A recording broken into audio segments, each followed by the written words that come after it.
Hi, I'm Robin Forster with Feel So Alive, and I am past co-chair of Greenlane. And Teresa, our chair this year, asked me to step in and interview our speaker today, and I'm very excited to do that. So let me tell you a little bit about him. His name is Al, and Al, correct me if I don't say your name correctly. Hrynyshyn, is that Hrynyshyn. correct? Hrynyshyn, okay, I was very Uh-huh. close. Hi, Okay. everyone. And Al is here representing the board of the Upper Willamette Soil and Water Conservation District. And I know that's a mouthful, but it's an important one. Yep. And the abbreviation is UWSWCD. So when you hear us saying a little bit of alphabet soup later on, you can just assume that it's the water district. And they are sanctioned through the Oregon Department of Agriculture. They're a public conservation organization, and they cover the Eugene Springfield area. And he has been on the board for the past 3 years, and you're currently board president, right? Yes, I am. And in a previous life, you were a geologist, and you've been retired for about 6 years. And before we got on today, when we were chatting, it turns out that Al has been a teacher and has taught all grade levels. So he's used to a very interesting world, to put it mildly. Except elementary. I never did elementary. But, you know, I think they were probably too much fun. Elementary teachers are always happy. So, I never got the chance to do that. But yeah, everybody else, though, they're fair game. Excellent. Okay. And so talking about how you ended up here and got involved with this group is that you retired here from Salt Lake City, Utah, and ended up in the High Pass area west of Junction City. And would you show everyone your background there, Al? Because that's pretty impressive. Okay, this is Al's backyard, or front yard, excuse me. And his backyard is a winery. So pretty nice view, don't you think? Al, you can come back now. I get it. That was a really good disappearing trick. I'm good at that when there's chores to be done, too. Okay, we're not going to go down that rabbit hole. As you all can tell, Al is a lot of fun, and it's very easy for us to go down rabbit holes, and we are not going to do that today. Well, not too much anyway. Let's see, I just want to make sure that I covered everything. Oh, and the way that you got involved with the conservation group was that the Long Tom Watershed Council was doing a restoration project on your property. Mm-hmm. And you got to know them and their work, and you found out more about them, and you decided that you wanted to get involved. Is that about right? Yeah, well, it was the Long Tom and the Upper Willamette, and actually a couple other agencies too, but they wanted to do a stream restoration project on our property right about the time we bought it. And so they came in and did all the technical work, arranged for some financial assistance to help get the project done. And they completed a 6-acre restoration project on Owens Creek to enhance fish habitat and fish passage and just riparian restoration. So I got involved with them through that and kind of saw what conservation work really does look like. We were in Utah, we were always city dwellers. And so we had no clue what was going on out in the field, so to speak. But once we became rural landowners, we got a chance to experience what they do. And then we find out that, well, yes, they do things in the urban boundaries. It's just, they're things that you don't really notice. But yeah, I got the opportunity to serve on their board, and I thought, wow, what a great thing to do in my retirement is to sort of give back to the community and become involved in conservation efforts. And, being a geologist, you kind of think, well, you're in an extraction industry. I worked in the oil industry for a while too.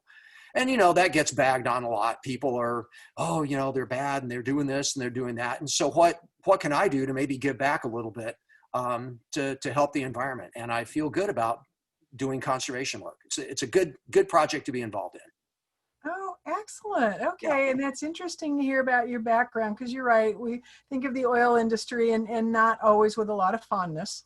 So it's good that you've now seen kind of both sides. Right. With your teaching career, kind of a big span, not just little picture, but big picture. Yes. Yeah. Oh, yeah. It's a big world. Okay. Okay, and oh, just to let everyone know who's watching this on the during our meeting or on the replay, I have a list of questions, and Teresa was very helpful to put some questions together, and we've talked about them a little bit, and so I'll be looking down to make sure that I ask these questions because some of them are really fun. So let's start off. Why don't you tell us a little bit about your organization? Okay, yeah. Upper Willamette Soil and Water Conservation District, a lot of people, we've existed for a long time. We were originally formed in the 1950s, and a lot of that, and not just, you know, the Upper Willamette here in Oregon, but conservation districts nationwide were formed really in the 1930s as a result of some of the Dust Bowl issues and policies that came about. But Oregon established SWCDs back in the 50s, and so we were established in 1954. And basically our job was to conserve and protect and develop the state's natural resources. And there's an Oregon revised statute, ORS 568-210, that describes you know, who we are and why we should exist. And so, yeah, so we're government sanctioned, but we fall under the classification of a municipal nonprofit, which is a little bit different. But yeah, we've been around now for about 65 years. And the fact that most people have never heard of us, either one, we're doing our job, which, you know, kind of like a sporting event. If you never notice the referee, that means they've probably done a pretty good job. But also part of it too is we're small, and we don't receive a you know, terribly large amount of funding for the job that we have to do. And so we find out that a lot of people simply have no clue that we're even out there. But yeah, we are a public organization meant to serve the public. And so when you talk about serve and being around for a long time, what is it that you all really do? Oh, well, we do exactly what our name says, Soil and Water Conservation District. So we're, like I said, we're a small district. We have one full-time district director. If any of you live in the Coburg area, a guy named Dave Downing is our full-time. He just kind of runs the district. He does field work and then handles all the paperwork and regulations and that sort of thing. We have one full-time conservation specialist, a lady named Lily Leiterman, lives here in Eugene. And then we have a part-time administrative office person, and that's it. Our annual budget every year averages about $175,000 a year. And part of the problem with that is that it goes up and down every year. Some years it's a little over 200,000. Other years we've been in the low 100s. It's a kind of a roller coaster of funding, which that winds up being a problem in trying to develop programs and maintain consistent services when you're not exactly sure what your funding is going to be. So, but we're small. We have 7 unpaid directors, board of directors.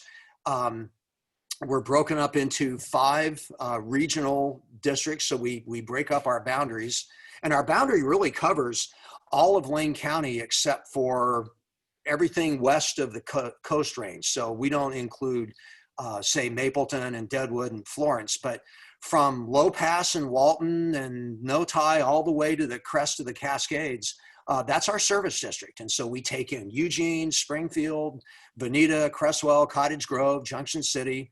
All in all, we probably serve close to 300,000 people with that budget and with 2.5 you know, paid staff. And so it's quite a bit of work that we do. We work on a voluntary, non-regulatory basis. We like to work with private landowners. We also get involved in a cooperative partnership of conservation groups called the Upper Willamette Stewardship Network. And that includes groups like, you know, McKenzie River Trust and Long Tom Watershed and Coast Fork Watershed, McKenzie Watershed. But we're a loose affiliation of conservation-minded groups. And so we, like I said, all our work is voluntary. We could be regulatory, but we're not. We choose not to be. We sort of think of ourselves more as a carrot than a stick. And what we like to do is educate landowners. We like to engage private landowners and educate them about what the current statutes and regulations are concerning soil and water quality. And then say, you know, here's what you need to do, the kind of things that you're responsible for. But we're here, this is funny, we're from the government and we're here to help. But we really are. We offer technical assistance. We can arrange for financial backing in some cases. help landowners come into compliance with what state and federal water and soil regulation quality issues are. And so we prefer education and incentives rather than, beating people over the head and say you're doing the wrong thing. We don't go there unless we absolutely have to. So why do we exist? Well, I will read you something that comes from Oregon Revised Statute 568.225, because it very specifically states what our mission is. And when you stop and think about what we're responsible for doing, you can see why we're doing what we're doing right now. Like I said, we're classified as a 170C1, which is a municipal government nonprofit. And that's a little bit different than a 501c3. People think because we're a nonprofit, we're the same thing. And 501c3s are private. We happen to be, publicly endorsed. And so that kind of changes our business model a little bit, how we can raise funding and do business. But we are a governmental nonprofit. But here's what the state of Oregon says. It specifically says we exist to conserve and develop water resources, control and prevent soil erosion, preserve wildlife, conserve natural beauty, promote recreational development, promote collaborative conservation efforts to protect and enhance watershed functions, protect the tax base, and promote and protect the health, safety, and general welfare of the people of Oregon. And that's our job. And we're supposed to do all of that. Al, that's huge. Yeah, I know, it is. And I mean, I can think of 5 different agencies in the state that are all supposed to be doing that with huge state budgets. So how are you guys with your 2.5 people supposed to be doing this over Lane County? I mean, that's amazing.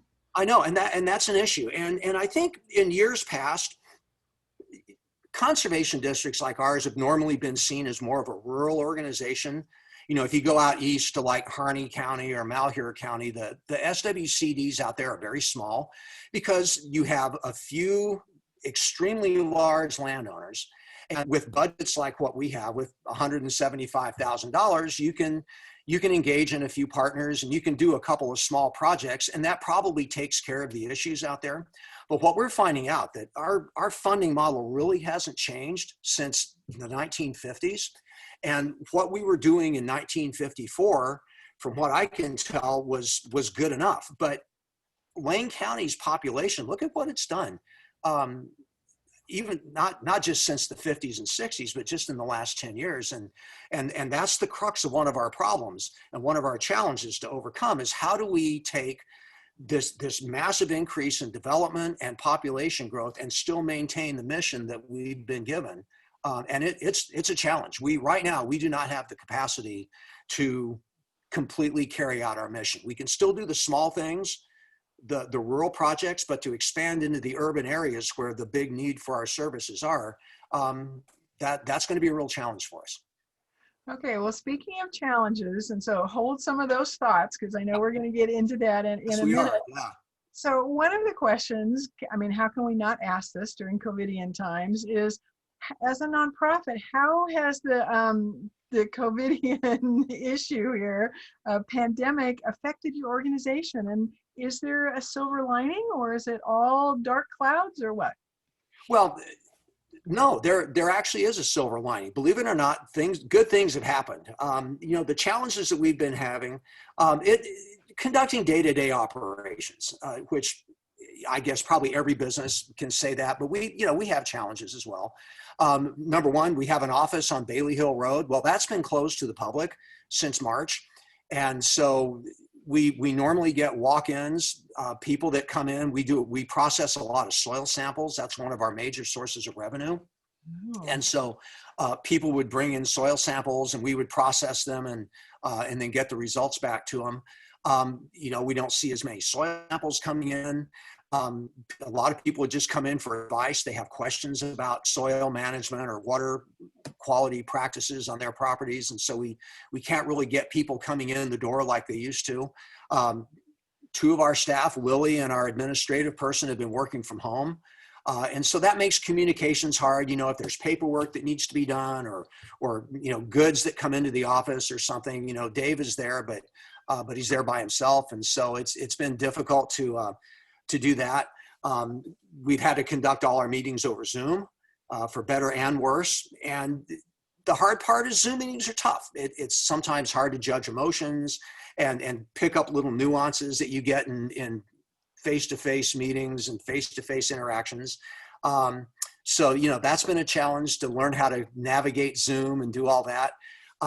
Going out into the field, you know, we can't carpool on field projects anymore. Everyone has to drive out individually. And so, you know, if we have to go out to, you know, Coburg or out to, you know, Camp Creek or someplace like that, everyone's got to drive individually, and that presents logistics problems. And, you know, those are some of the things that we've been dealing with. Like I said, soil testing is down for whatever reason. Either landowners are just not taking the time to try to make an appointment with us, or maybe, you know, crop rotations are down. Maybe, you know, farming is slacked off a little bit. We don't know, but what we do know is that we're not doing as much soil testing as we used to. Obviously, our budget, we do receive some funding from Oregon Department of Agriculture, from ODA. We get about a third of our funding every year from them, and that helps cover some of our office operations. But we've already been told by the governor that, you know, expect a cut in funding, and especially ODA, because a lot of our funding is lottery derived, and lottery revenues are down quite a bit. So that's going to affect our future funding. We're okay for this year, but for the next biennium, we don't know exactly what we're going to see. And so, you know, that's going to be an issue that we're going to have to deal with. And then, you know, we enter into the grant writing process, you know, to try to cover the rest of our expenses. And grant writing is interesting for a 170C1 for anybody, but we, as a 170C1, we are not eligible to apply for a lot of grants that would go to a 501c3. They're specifically written for private organizations. And so the level of grant funding has been unstable. And like I said, for this year, we're fine, but in the years going forward, you know, it's hard to see what the economy is going to do. How's that going to affect the grant landscape? And so we're concerned about a loss of funding. Grant writing is going to become more and more competitive, and there may be less and less grant money out there, depending on how the economy affects companies that normally do a lot of grant work. And so funding is always going to be a challenge, and funding is obviously something that COVID has affected us in a negative way, at least in the near term. I think so many nonprofits are in the same boat. They're seeing their funding cut. And so that's going to be interesting how we as a community can address that in some positive way. And speaking of positive, has there been a silver lining at all? And I'm also watching the clock. So oh yeah. Share with us a little bit about the silver lining, because I know that you also have some projects that you want to talk about, and yes. I want to make sure that we have time. We do. Yeah. Well, I think the biggest silver lining is with this slowdown and shutdown, it's caused us to examine who we are and how are we going to fulfill our mission given the challenges that we face. And one of our big problems, one of our big challenges is just getting the word out as to who we are. You know, the public, we've existed for a long time. We do a lot of good work, but the public really has no idea who we are. So we've redone our website. We've actually hired a public relations firm to work on us with our website. So we're redoing our website. We now have a Facebook page, which we never had before. And so I think giving us a better online presence is going to let people examine. And so that's you people out there, examine who we are. We're at uwswcd.org. And so but like I said, I think it's going to give people a way to really clue in and find out who we are, which we had a website, but it wasn't really all that good because we felt like, well, people come see us, but now that they can't, what are we going to do that? The other thing too is there's actually been some good stuff about Zoom. And one of the things that's happened with Zoom meetings is the attendance at our board meetings. Like I said, there's only 7 of us, but a lot of times, you know, a couple of them work full time. We have one board member that works in Salem, and having board meetings in the afternoon was just hard for them to come to. We've had 100% attendance in board meetings since March. And so that's a good thing. And then we're also able to bring in outside speakers. We you know, talked with people from Portland and Salem. You know, I'm online now with you guys. And so it's given us the ability to maybe expand our footprint a little bit and broaden our horizons by being able to bring Zoom people in that wouldn't maybe normally get a chance to come down and visit with us personally, make the drive all the way down here to our office. And so I think that's wound up being a positive for us. And do you think that there have been some surprising partnerships that have come out of this time period that we're in? And can you share a little bit about those? And then we'll have to get to the good stuff here at the end. Absolutely. We partner with a number of organizations. We work with, like I said, the Stewardship Network. We work with ODFW, ODA. We work with the Forest Service, Farm Service. We work with, Willamette River Keepers, all sorts of groups. But one of the partnerships that we began developing, this was actually in 2018, was we were starting to talk with ODF, the Department of Forestry, through their Firewise program, and then also Eugene Springfield Fire, about trying to do something with urban wildfire protection, mitigation, what they call the wildland urban interface. And what we're seeing is that as our urban boundary grows out and expands into previously uninhabited territory, think, like, McKenzie View Drive or the South Hills. We see more and more people living out in this wildland urban interface. Fire is a huge concern. And one of the things we wanted to do is work with ODF and Eugene Springfield Fire to develop a program to maybe work with landowners to help them mitigate wildfire risk on their properties. And we, our spring session with them got canceled because of COVID. And so it's kind of been put on hold a little bit, but that's something that we're trying to develop. We're also working on developing a new relationship with the group that deals with urban waters, sort of urban runoff. We've always been good with the Pure Water Partners for the rural kinds of things. We work with OWEB and SUB and Metro Wastewater on those projects, but getting involved more in the urban core with wastewater and ground management. When we say healthy soil, we really mean healthy ground. Soil is the technical term, but is the ground you're living on and recreating on safe to use? And so we're finding that we're having to develop partnerships within the city boundaries of Eugene to accomplish our mission. Excellent. Okay, in our last 2 or 3 minutes, what would you like to tell us about? I know you still have lots more to share. Oh, I do. Yeah, I could go on, but we've done a lot of projects. We're involved in projects along Camp Creek. We work along the McKenzie and the Willamette. We work along the tributaries to the Long Tom. Those are rural things. But what we did is we did some polling early on, January and February. We did some polling of our constituents, which of course are the public who supports us all throughout our boundaries. And they told us there were 4 things they want us to really focus on. They want us to keep doing what we're doing in the rural areas. But what they want us to do in the urban boundaries is financial and technical assistance for fire preparation on personal property. That's what I just talked about. 80% of the people we surveyed said that that's their number one concern when it comes to water and ground quality is wildfires. So we've got to develop a program to take care of that. They want us to protect drinking water at the source, and they also want us to protect waters for recreation and wildlife. We do some of that as far as source water, drinking protection, but water protection, but the recreation aspect in the urban areas, we haven't really had a chance to do yet. They want support in local schools for natural resource and environmental education, which we have done. We actually had a grant from Cliff Bar, which was a small grant.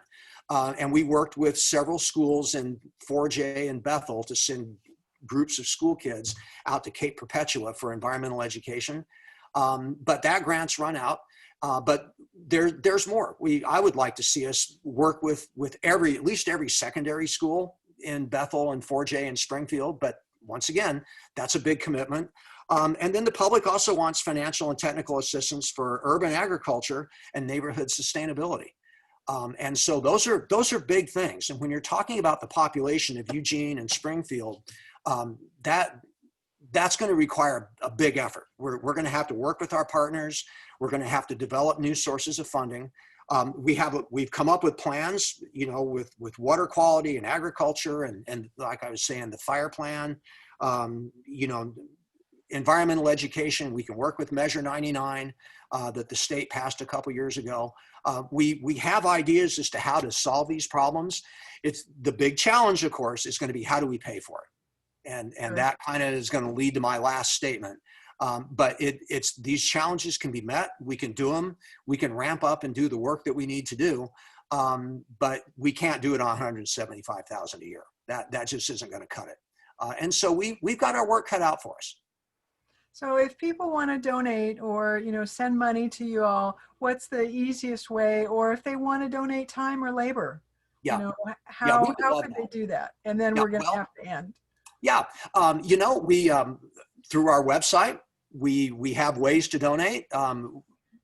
We can certainly do that. Not many people donate to governmental agencies. I think a lot of people feel like, well, it's the government. They don't need money. And so we can do that. But the big thing that we have, and I know I'm not supposed to get political here, but I am going to say this, is that we as a board and an organization, we have decided to place on the November ballot a levy to help to publicly support conservation efforts. What we're going to ask for is a small donation from the public. It's going to be based on a property tax levy. And we're going to put that to a vote of the people. And we're going to see if we can convince the public that, golly, what are the three critical resources? Air. Well, we don't do air. We have an organization that does that. But water, not much lives without clean water. And then healthy soils, the healthy ground that we live on. And we're going to ask for a small donation from the public to help us fund these projects and to do the things that the public has said, well, here's what we want you to do. And we're going to go back to them and say, okay, we can do this. We can manage it openly. We can take care of tax dollars. We're an open and honest organization. Everything we do is above board because by law it has to be. We can't hide behind, private curtains. We can say, hey, look, our meetings are open, our records are open, we accept public input, tell us exactly what you want us to do. And with funding, we can make these things happen for a better Lane County for everybody. So, Al, thank you. That's all I'm going to say politically. Yeah, I have to cut you off, as you know. Yeah. I know you have other commitments, and the folks who are watching this do too. And it would be wonderful to be able to go down some of these rabbit holes that you have opened up, because it's fascinating. It is. It really is. I will be online live when you broadcast on the 3rd, right? On the first Wednesday in September. It's always the first Wednesday, and that will be the September 2nd. And we're on from noon to 1 on Facebook or on Zoom. Okay. Yeah, I will be. Well, I won't be on Facebook. I don't do Facebook, but I will be online. And so if there's questions that come up, I can answer them right then and there.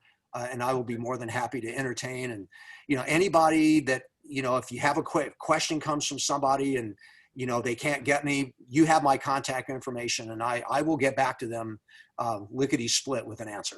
Excellent, Al. Thank you so much. All right. Thanks, Robin. Bye, everyone. Thanks for listening.